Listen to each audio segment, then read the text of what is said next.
Soldats sur le champ de bataille. Nous avons devant un petit véhicule protégé de commandement, suivi par un griffon qui porte l'emblème. L'emblème au 1er régiment le 1er juin. Les divisions arrivent, attention, ça va faire du bruit.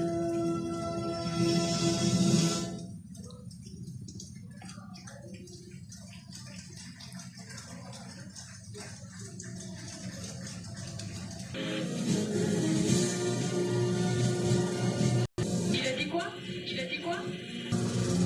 Là on se trouve survolé en fait, et là ça y est. Oui. Première fois que ça arrive. Et alors, c'est comment? Très beau. Je me rends pas compte. Voilà, magnifique. En position, prêt à tirer. Il pourrait prendre sa place. Alors que nous voyons à l'antenne les griffons du 2e régiment d'infanterie de marine. Donc, ce régiment d'infanterie, donc les griffons que j'évoquais tout à l'heure, ce sont 3 membres d'équipage afin de piloter le véhicule, mais 8 personnels équipés en place arrière. Vous voyez sur la partie avant une tourelle qui est téléopérée, qui peut être pilotée depuis l'intérieur, bien entendu, afin que le tireur puisse être protégé. Il y a également des lance-grenades à la panique afin de pouvoir évoluer dans des zones qui peuvent être remplies de fumée. Et là encore, on voit la faune. Le record est moderne. On se souvient qu'il y a quelques années, on n'avait que des Charles Leclerc quasiment qui défilaient ici. Aujourd'hui, les Belges, car ils participent également les VBN, ce sont des véhicules blindés légers.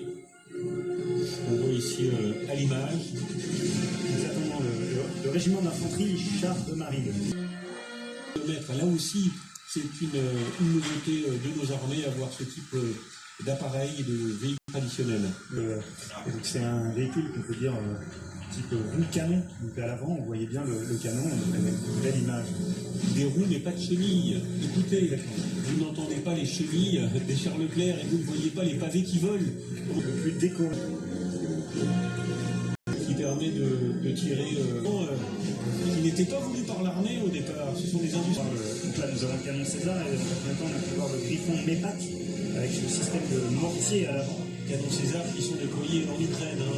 C'est pour ça qu'on a vu le président Zelensky applaudir aussi. C'est l'un des premiers armements qui a été transmis aux forces du dans la profondeur derrière les lignes ennemies.